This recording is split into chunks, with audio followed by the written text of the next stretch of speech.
you've been following our exciting series, you will know that this is Focus Nigeria.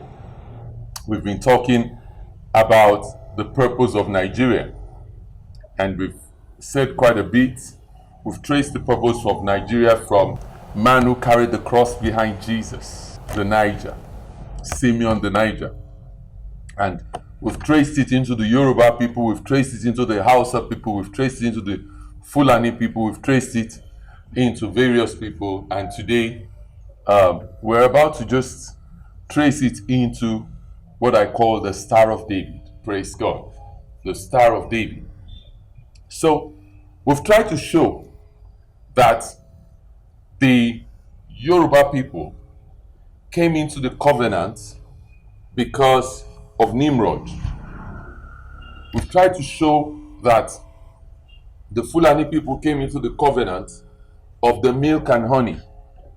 We've tried to show various nations as they came into the covenant.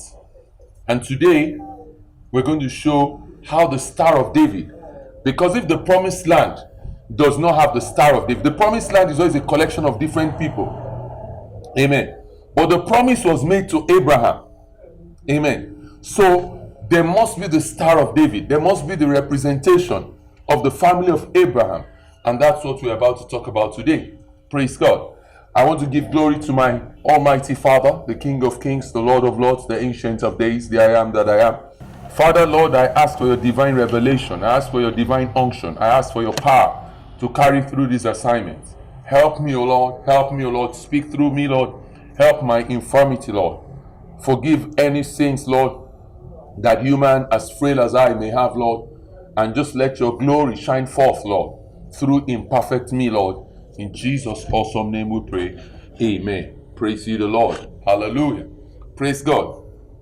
In 2011, I met an astonishing man.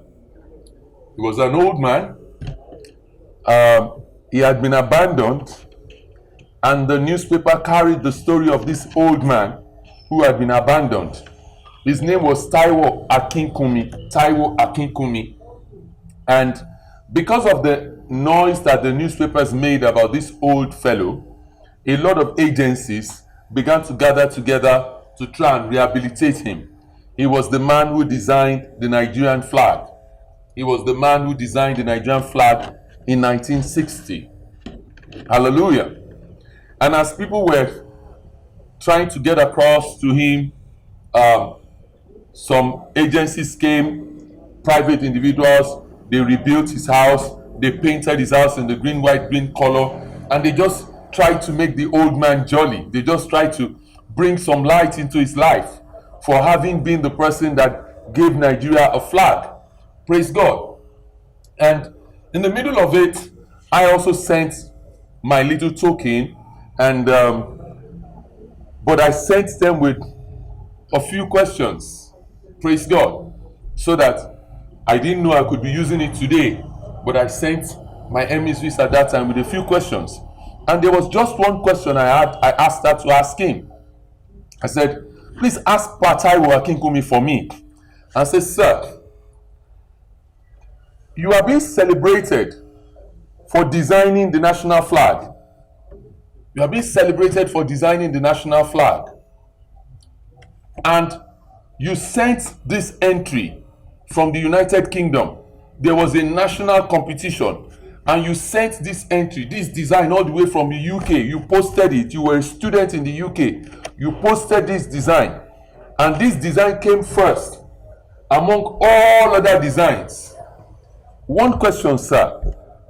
Are you telling me, sir, that you just took a piece of paper, white, and drew two lines and painted one side green and painted the other side green, and this is what won all these competitions?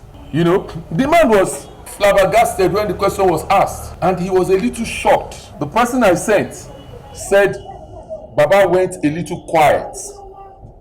Then he answered. He said, this is not the design I sent.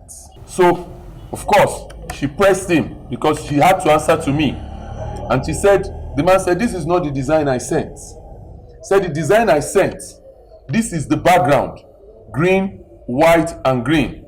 She said, but in the middle of it, there was a flaming red sun. So the Baba said the flaming red sun represented a greater future. He said the green represented the wealth of the country, the rich fauna, the rich vegetation, the fruitfulness of the land. And said the white represented peace. And said the flaming red sun represented a golden tomorrow, a brighter tomorrow, the hope of a rising tomorrow, the limitless possibility and future of tomorrow. I said, so what happened? He said, well, his entry won the competition. But after he was invited all the way from abroad to collect his prize and everything, he was informed that the white man had removed the sun. So I was like, why would they remove the sun? Because I know that the flag represents the symbolism of a country.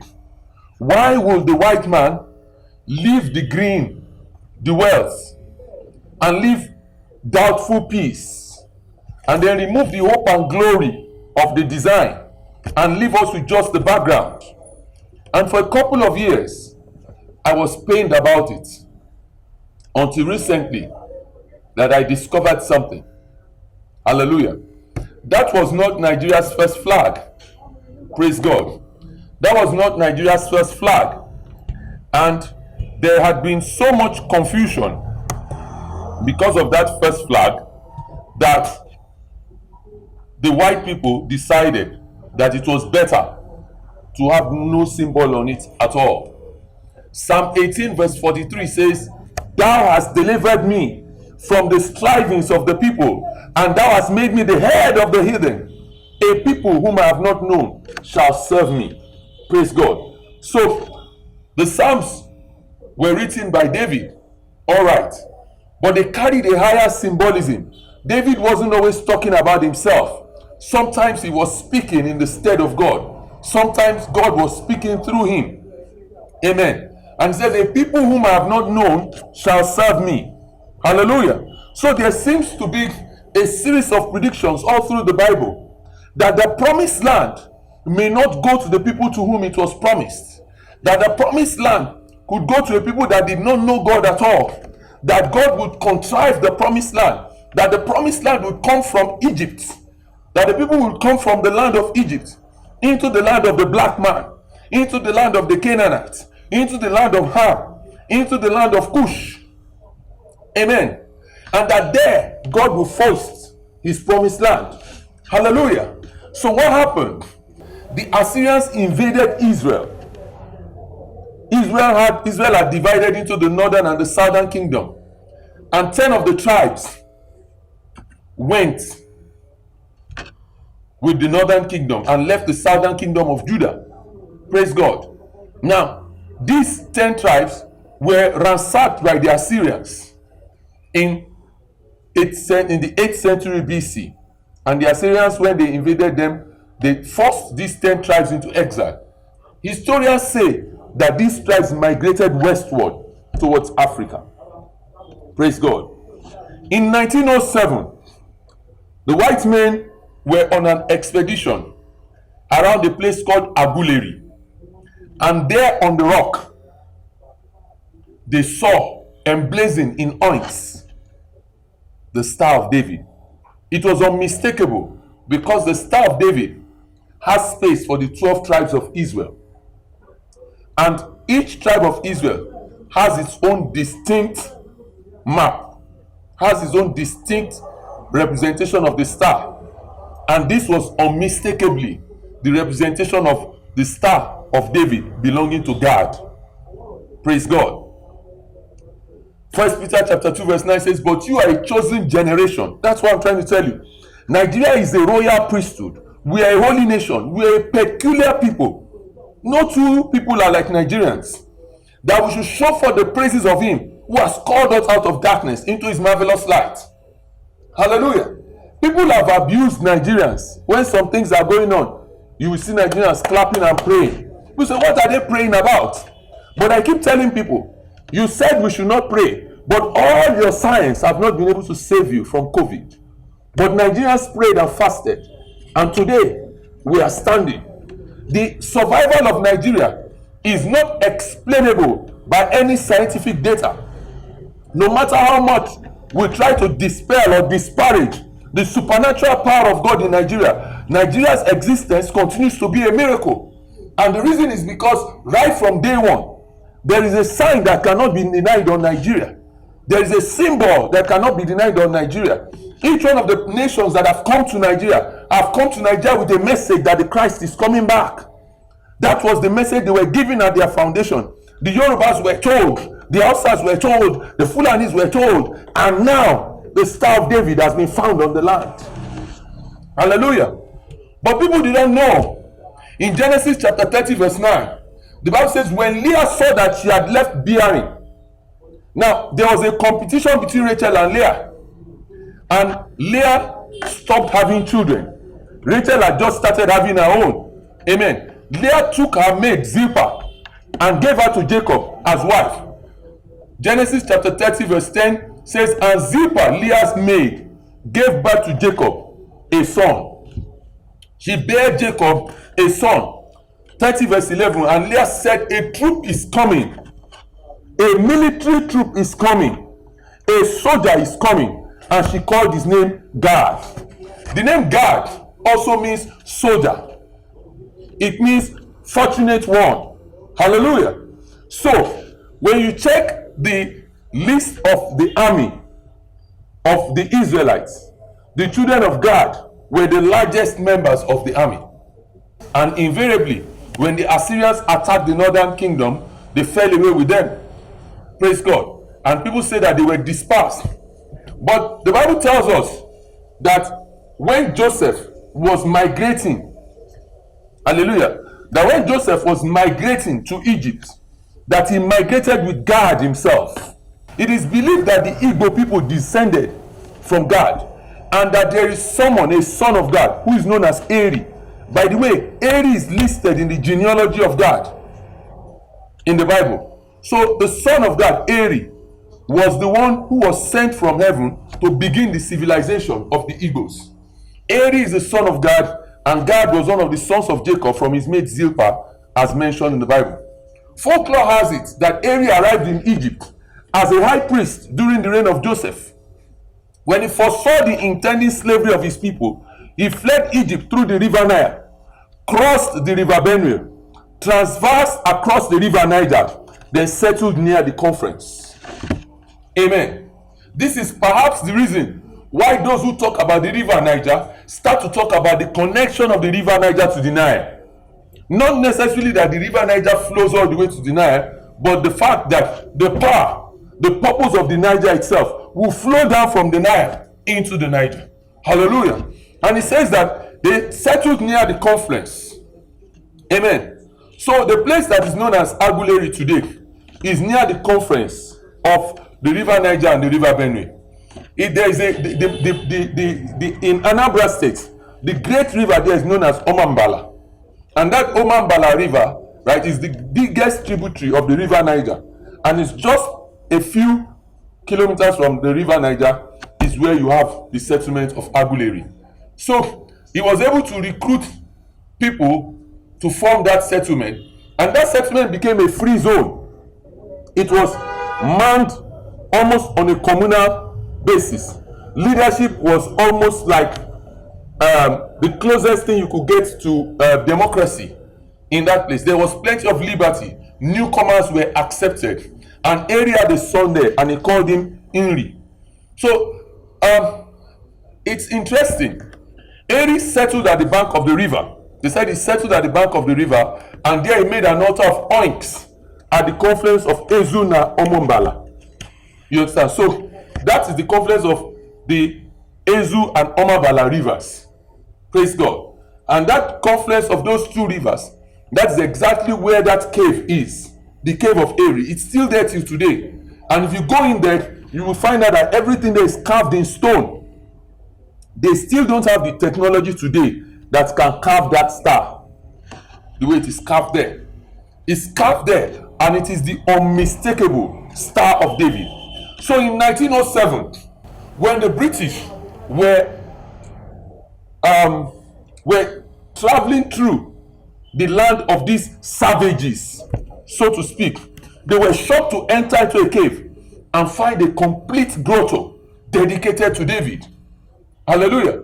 And from then on, the British began to refer to Nigeria as the land of Israel, the African land of Israel. And that was why when the British decided to colonize the Nigerian portion, they used two flags. One flag of the Union Jack and the other of the Star of David. And that was what happened. And that's why till today, if you look at the Nigerian penny, you see the Queen of England on one side, and on the other side, you will see the Star of David.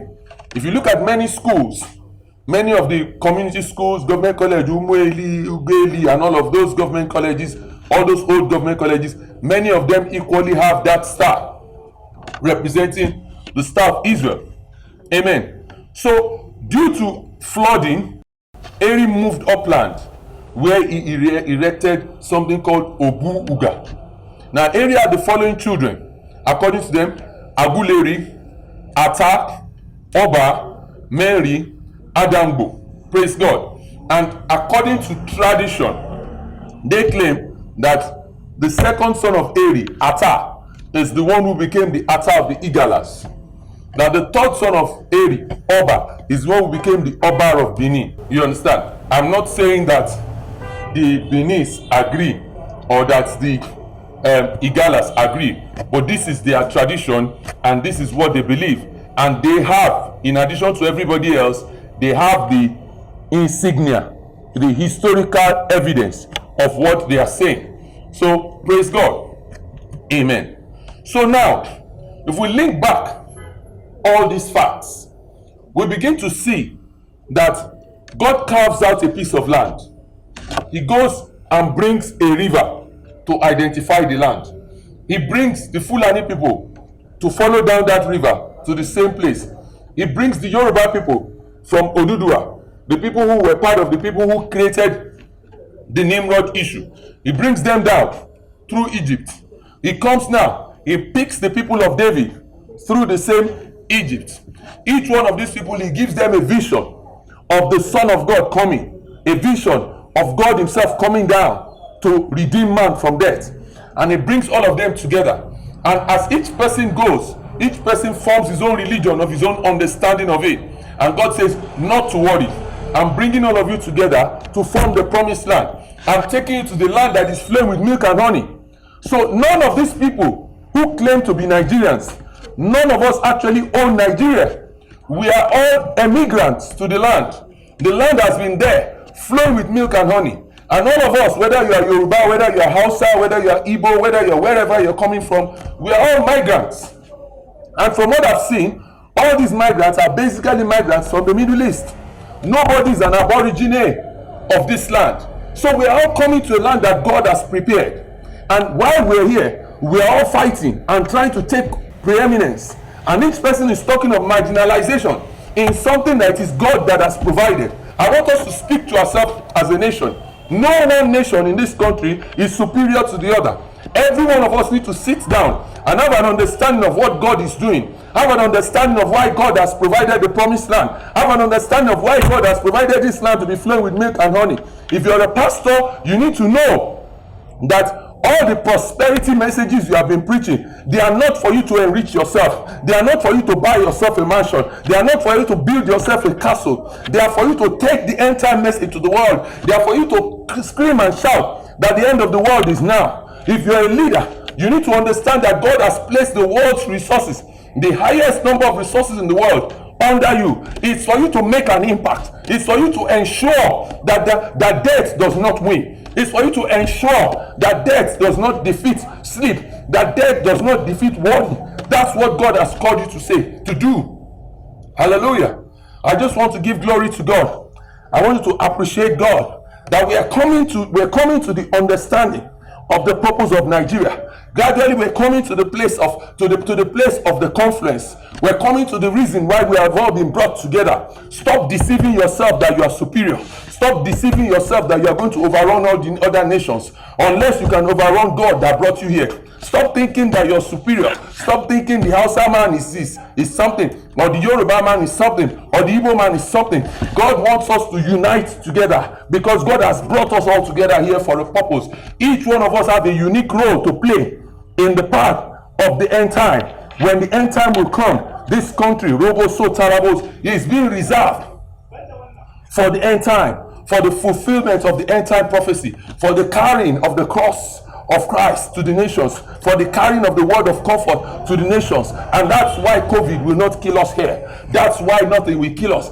That's why hunger will not kill us here. That's why no matter how many internecine wars are going on, this country will not disintegrate, because God's purpose is to be fulfilled. I want us to begin to concentrate on finding God's purpose and fulfilling as one person, as one nation, as one people gathered under God. I want to pray to you, pray for you wherever you are, that God is going to touch your life. If you are here under the sound of my voice and you're a leader of this country, and you know that you want to repent, and you know that you want to ask God to forgive you for all the people that have died because you did not take action, for all the people that have lost their lives because you did not take action, for all the people that have suffered because you did not take action, I'm speaking to you right now. The Lord is sending his hand of mercy upon your life in the name of Jesus.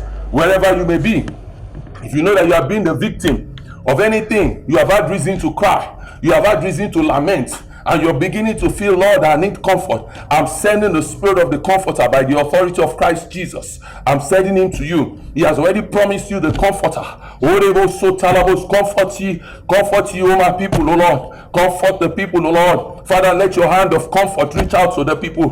Cover them with your divine grace, Lord. Let your anointing cover this country, O Lord. Father, Lord, the plan and purpose that you have for this country, manifest it, O Lord, in the name of Jesus. Cause the plan and purpose of this country begin to manifest. Robo so talebos, lebo so talabos. Expose the purpose, the main purpose of your plan. Unfold your plan, O Lord. Unfold your plan, O Lord. Let your will be done, O Lord, in the name of Jesus. Lord, frustrate the devices of the enemy. Make them unable to perform their enterprises. Frustrate their devices, O Lord. Make the diviners to run mad, O Lord. Father, expose the diviners. All those who are using the children for the rituals. All those who are using people for rituals, O Lord. Father, put them to shame. Every power, every principality that my God has not planted, cause them to be uprooted in the name of Jesus. Begin to touch destinies, O Lord. Begin to change things around, O Lord. Begin to touch destinies, Father. In Jesus' awesome, glorious name, we have prayed. Amen. Praise ye the Lord. Hallelujah.